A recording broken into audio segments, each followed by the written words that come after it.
putraku si ande-ande lumut temuruna ana putri kang unggah-unggahi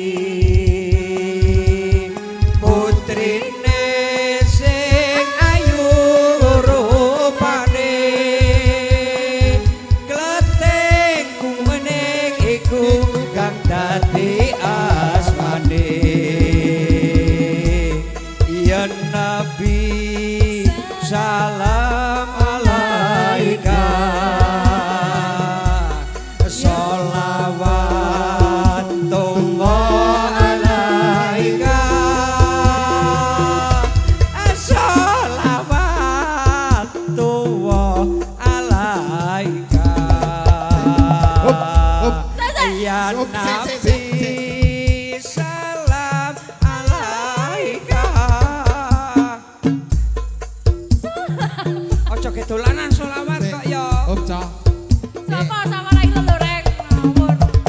Reng, Ya sing lho reng mandikan. ngawur. ya ora gawe elek nyatane ya dok ngono astane kok ya Yo Ade-ade lu kok dipaske. dadi selawatan. jajal maneh Mas sing pakem Tempone dudukane iki dipaske. Ya, yo coba saiki. pakem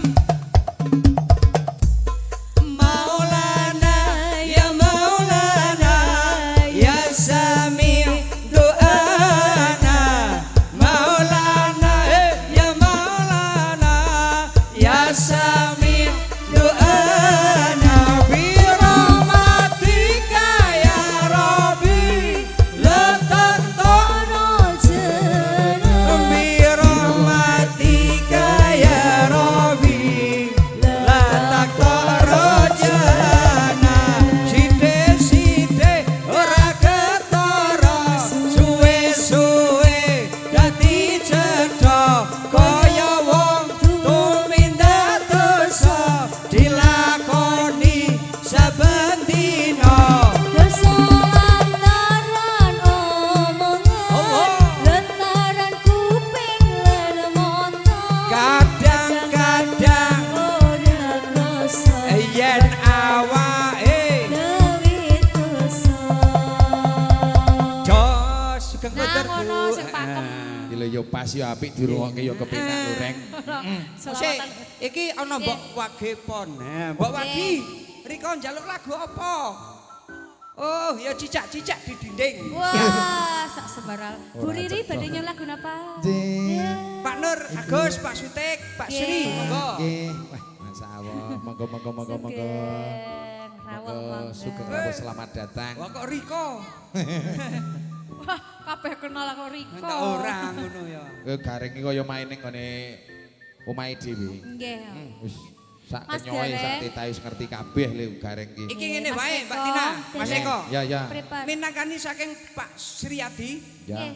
WA Negara Angin Reng. Oh, Iso ya, apa ora? Nek ora iso midun. Negara Angin ya Kang ya. Kok ngono? Kok yo kejem temen ngono lho. Ah, panjenengan ya tegas wong piyambake niku pelatih sepak bola Dirgantara Tlaga. Wah, alah.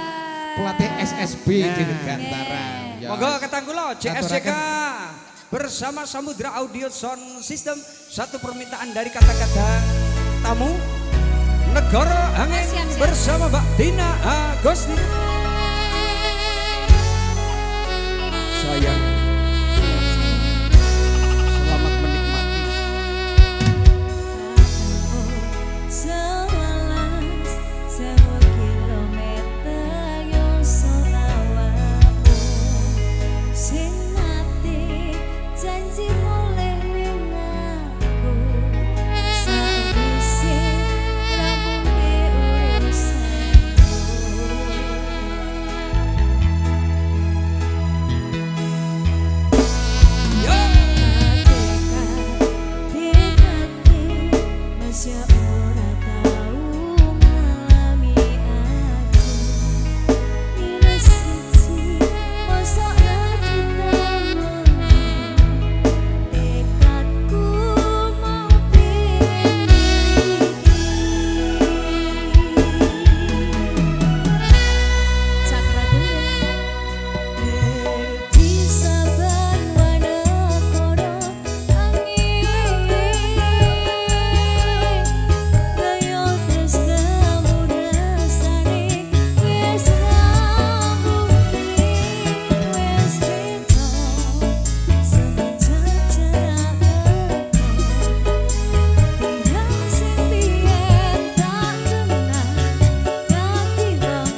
Sing